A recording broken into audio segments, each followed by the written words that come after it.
ਐਨ ਭਾਈਓ ਅੱਧੀ ਰਾਤ ਦਾ ਟਾਈਮ ਹੈ ਤਾਂ ਤੁਹਾਨੂੰ ਟਾਈਮ ਹੀ ਵਿਖਾ ਦੇਵਾਂ 9 ਵਜੇ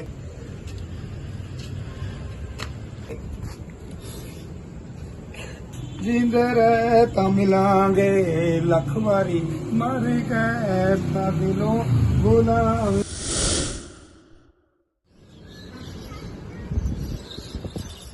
जल्दी जल्दी उतारने कपड़े कपड़े धो के डाले हुए तो सुबह छत पे अचानक जी बारिश हो गई है।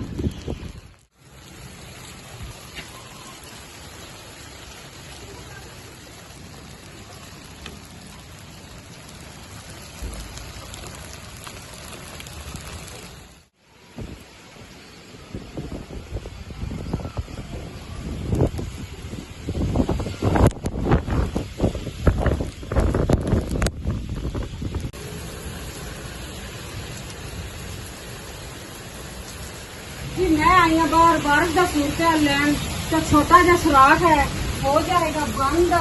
मैं जी पानी है जी आ पानी जा रहा है आ छोटा जा सुराख है तो मैं क्या चीजा से अगे आके ना तो बंद हो जाएगा तो वाइपर के नाल कटनी है जी पानी सारा। आज तो अल्लाह बस खैर करे। बहुत तेज बारिश है, बहुत तेज बारिश है, आंधी के साथ बारिश है। यकीन माने सुबह इन्नी कोई तेज गर्मी सी, बड़ी तेज गर्मी कि अल्लाह का काम देख हुण इन्नी तेज बारिश पहले लगनी सी सर्दी ते हुण दिल करदा नहाई जावां, इन्नी अच्छी बारिश लग रही है। पर दुआ करने अल्लाह सोना ये रहमत अच्छी आए कि कोई नुकसान ना हो जिस तरह की तेज बारिश है। चल गई वाइपर ला के साइड पे कर लेने हैं। रोटियां पईयां सी ਇਹ ਵੀ ਗਿੱਲੀਆਂ ਹੋ ਜਾਣਗੀਆਂ।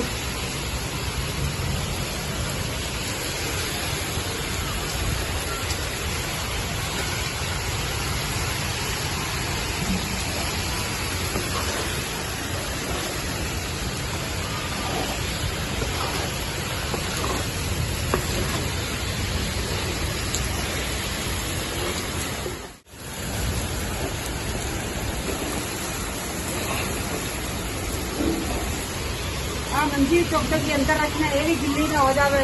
पहले मैं गलती कर ली है कि मैं धो उसकी पूरी गली सेन घर वाली अंदर वाली वो वाले जी सेन है गिला तो बत्ती भी चली गई तो यूपीएस की एक लाइट चल रही है, सारिया लाइटा नहीं जला रही तो कहीं यूपीएस ना बंद हो जाए। चलने जो अंदर वाइपर ला लवा।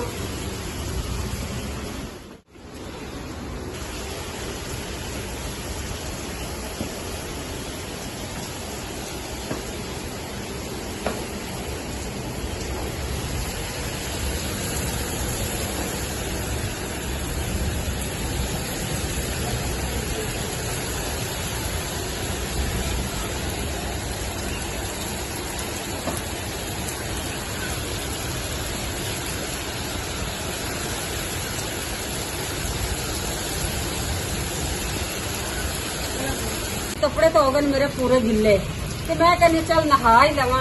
कभी भी मैं बारिश च नहाती मैंने बड़ी उलझन होती है कि आज ही नहा लेने बारिश च, नाले सेहत भी साफ हो जाएगा तो नाल नहा भी लेने।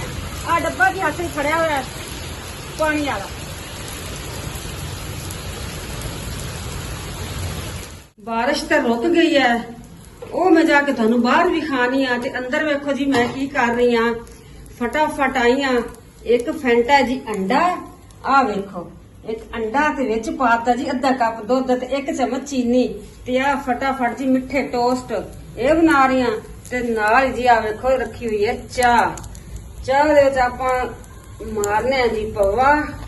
आ देखो कितना सोहना पत्ती का रंग है, दिल करदा ना भला पीण ते ऐसी चाह ते आ देखो मिठे मिठे टोस्ट आ देखो। हाँ ते ए हुण जी आपां गरम करने चंगी तरह ते फिर जी खाने सोने ने भी जी बारिश च भुख लग जाती बहुत ज्यादा ते आ देखो जी सोना भी खान आया जी ब्रेड मिठी ते जिहड़ी आ कीड़ी टुरी आंदी है कीड़ी भी खांदी है जी, इन्हू भी खुशबू आ गई। हाँ जी तू भी खानी है मेरे हाथ ना खा, मिठी ब्रेड खा ले।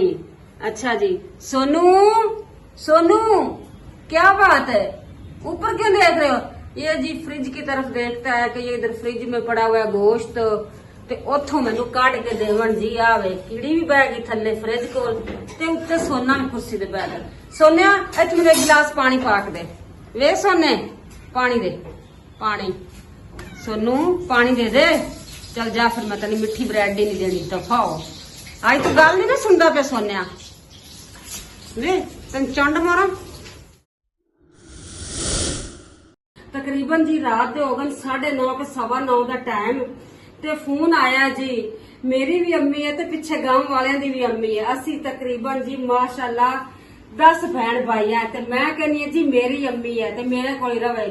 ਪਿੱਛੋਂ ਜੀ ਫੋਨ ਆ ਗਿਆ ਕਿ ਅੰਮੀ ਜਾਨ ਜੀ ਆਏ ਘਰ ਵਾਪਸ ਪਿੱਛੇ ਪਿੰਡ ਤੇ ਮੈਂ ਕਰਾ ਰਹੀ ਹਾਂ ਜੀ ਤਿਆਰੀ, ਕੱਪੜੇ ਪ੍ਰੈਸ ਹੋ ਰਹੇ ਨੇ ਅੰਮੀ ਦੇ ਤੇ ਜੀ ਰਾਤ ਦਾ ਉਹਨਾਂ ਨੇ ਕਰਨਾ ਸਫਰ ਤੇ ਭਾਈ ਆ ਗਿਆ ਲੈਣ ਤੇ ਮੈਂ ਤਾਂ ਕਹਿੰਦੀ ਸੀ ਨਾ ਹੀ ਜਾਏ ਤੇ ਚੰਗੀ ਗੱਲ ਹੈ, ਪਰ ਇਹ ਜੁਦਾਈ ਹੁਣ ਮੈਨੂੰ ਸਹਿਣੀ ਪੈਣੀ ਹੈ ਤੇ ਅੰਮੀ ਜਾ ਰਹੀ ਹੈ ਜੀ ਪਿੰਡ। ਬੇਗਮ ਸਾਹਿਬਾ ਕੋਈ ਐਮਰਜੈਂਸੀ ਵੀ ਆਉਂਦੀਆਂ ਨੂੰ, ਕੋਈ ਮਜਬੂਰੀਆਂ ਵੀ ਆਉਂਦੀਆਂ ਨੂੰ। ਤਕਰੀਬਨ 1 ਮਹੀਨਾ ਹੋ ਗਿਆ ਅੰਮੀ ਨੂੰ ਆਈ ਹੋਈ ਨੂੰ।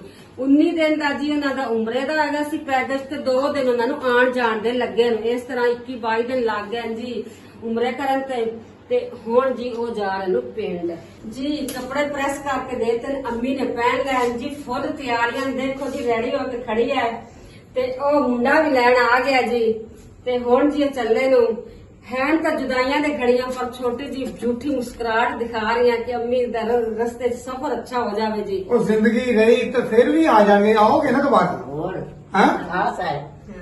ਹਾਏ ਹਾਏ ਕਿਵੇਂ ਦਿਲ ਜਾਵਣ ਤੇ ਨਹੀਂ ਕਰਦਾ, ਕਿੰਨਾ ਦੂਰ ਉਦਾਸੀਆਂ ਪਾ ਰਹੇ ਹੋ ਸਾਡੇ। ਮੇਰਾ ਦਿਲ ਸੀ ਉਮਰਾ ਕਰਕੇ ਆਏਗੀ ਤੇ ਅੰਮੀ ਦਾ ਸਾਰਾ ਦੇਖਭਾਲ ਮੈਂ ਹੀ ਕਰਾਂਗੀ ਤੇ ਮੈਂ ਖਿਦਮਤ ਕਰਾਂਗੀ, ਪਰ ਪਿਰਾ ਮੇਰੇ ਨਹੀਂ ਰਹਿਣ ਦਿੰਦੇ ਪਿਓ। ਕਹਿੰਦੇ ਜੀ ਅਸੀਂ ਹੈਗੇ ਆ ਜ਼ਿੰਦਾ, ਆਪਣੀ ਮਾਂ ਦੇ ਸਿਰ ਤੇ ਸਲਾਮਤ, ਮਾਂ ਦੀ ਖਿਦਮਤ ਅਸੀਂ ਕਰਾਂਗੇ। ਤੇ ਮੈਂ ਕਿਹਾ ਚਲੋ ਠੀਕ ਹੈ ਜੀ, ਘਰ ਵਾਲੇ ਤਾਂ ਘਰ ਜਾਣਾ ਹੀ ਹੈ। ਅੰਮੀ ਜੀ ਹੁਣ ਜਾ ਰਹੀ ਹੈ ਤੇ ਬੜੀ ਮੁਸ਼ਕਲ ਹੁਣ ਮੈਂ ਭੇਜ ਰਹੀ ਹਾਂ। ਮੇਰੇ ਤੇ ਦਿਲ ਵਿੱਚ ਖੈਰ ਸੀ ਕਿ ਆਏਗੀ ਤੇ ਮੈਂ ਹੀ ਪੱਕੀ ਰੱਖਾਂਗੀ। ਵਸ ਨਾਲ ਨ ਖੇਡਦਾ ਕੋਈ ਨਹੀਂ, ਮਜਬੂਰੀਆਂ ਚਾਹ ਖੇਡਦੀਆਂ ਨੇ। ਐਮਰਜੈਂਸੀ ਮਗਰੋਂ ਫੋਨ ਆ ਗਿਆ ਤੇ ਕੋਈ ਪਰੇਸ਼ਾਨ ਨਾ ਹੋ ਤੇ ਹੌਸਲਾ ਰੱਖ। 10 ਵੱਜ ਗਏ ਜੀ ਰਾਤ ਦੇ ਤੇ ਇਸ ਤੋਂ ਜਾ ਰਹੀ ਹੈ, ਅਲਵਿਦਾ ਕਰ ਰਹੀ ਆਦੀ ਮਾਂ ਨੂੰ। ਕੀ ਹੋ ਗਿਆ, ਘਰ ਜਾ ਰਹੇ ਵਾਪਸ ਆ ਜਾਣਗੇ। ਸਾਡੇ ਨਾਲ ਸਾਰਾ ਕੁਝ ਹੋ ਗਿਆ। ਉਹ ਬਣਾ ਰਹੀ ਹੁਣ ਜੀ ਅਲਵਿਦਾ ਕਰਨ ਦਾ ਟਾਈਮ ਹੈ। ਬੇਗਮ ਸਾਹਿਬਾ ਤਾਂ ਬਹਿ ਗਈ ਹੈ। ਉਹ ਕਹਿੰਦੇ ਹੁਣ ਤੂੰ ਹੀ ਬੱਤ ਚੜਾਇਆ ਤੇ ਹੁਣ ਤੂੰ ਲੈ ਜਾ, ਧਿਆਨ ਨਾਲ ਆਰਾਮ ਨਾਲ ਸਿੱਧਾ ਸਿੱਧਾ ਲੈ ਜਾਈਂ, ਠੀਕ ਹੈ ਨਾ? ਕਿ ਹਾਂ ਨਾ ਹੌਲੀ ਹੌਲੀ ਚਲਾਵੀਂ। जान वाले भी मैं, ये तो खुशी के आंसू हैं, बस निकल आते हैं। नानी है हमारी, अब लेके जाएंगे नानी को। सुबह ये हमारे से जुदा हो जाएंगी, फिर पता नहीं कब आती है। साथ ਯਾਰ यही था ਸਭ कि ਤੋਂ ਪਹਿਲੇ यहीं रखेंगे। ਇਹ ਦੁਆ ਮੰਗਣ ਜਿਹੜੇ ਵੀ ਸਾਡੇ ਵੀਰ ਸਾਡੇ ਵੇਖਣ ਵਾਲੇ ਨਾ, ਉਹਨਾਂ ਵਾਸਤੇ ਦੁਆ ਕਰ। गाइस, आपसे मेरी अपील है कि नानी के लिए हम सब के लिए दुआएं करें और नानी हमारे सामने दोबारा आए इसी तरह और हमारे साथ रहें। यही हमारा साथ है, क्योंकि यही वक्त होता है इनका खिदमत करने का। तो ये आपने देखना है अब कौन ये दुआ करता है हमारे लिए।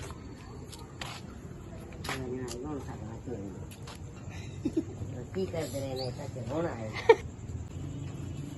ਜਿੰਦੇ ਰਹਿ ਤਾਂ ਮਿਲਾਂਗੇ ਲੱਖ ਵਾਰੀ, ਮਰ ਗਏ ਤਾਂ ਦਿਲੋਂ ਬੁਲਾਵੀਂ ਨਾ। ਹਲੋ ਜਾਨ ਵਾਲਿਓ ਸੁਣ ਤਾਂ ਲਓ, ਰੱਬ ਲੈ ਗਿਆ ਸਾਨੂੰ ਤੁਹਾਡੇ ਕੋਲੋਂ, ਦੂਰ ਨਹੀਂ ਸਾਡੇ ਕੋਲੋਂ, ਆਇਆ ਨਹੀਂ ਉਹ ਜਾਣਾ। ਜਿੰਦੇ ਰਹਿ ਤਾਂ ਮਿਲਾਂਗੇ ਲੱਖ ਵਾਰੀ, ਮਰ ਗਏ ਤਾਂ ਦਿਲੋਂ ਬੁਲਾਵੀਂ। ਆ ਜਾ ਤੂੰ ਵੀ ਆ ਜਾ। ਇੰਨੇ ਦੂਰ ਨਹੀਂ ਜਾਂਦੇ ਪੈ, ਹੈਂ? ਇੰਨੇ ਦੂਰ ਨਹੀਂ ਜਾਂਦੇ ਪੈ। ਉਹ ਸਾਡੇ ਕੋਲ ਕੋਈ ਸਿਆਣੇ ਕੀ ਕਰਦੇ ਨੂੰ, ਸੁਣੋ ਦੂਰ ਤੇ ਦੂਰੋਂ ਦੂਰ, ਸਾਡੇ ਵਾਸਤੇ ਤਾਂ ਦੂਰ ਹੀ ਜਾ ਕੇ ਇੰਨਾ ਸਫ਼ਰ ਹੈਗਾ। ਤੁਸੀਂ ਤੇ ਮੈਂ ਤਾਂ ਕਹਿੰਦਾ ਕੰਨ ਦੋਲ ਲੈ।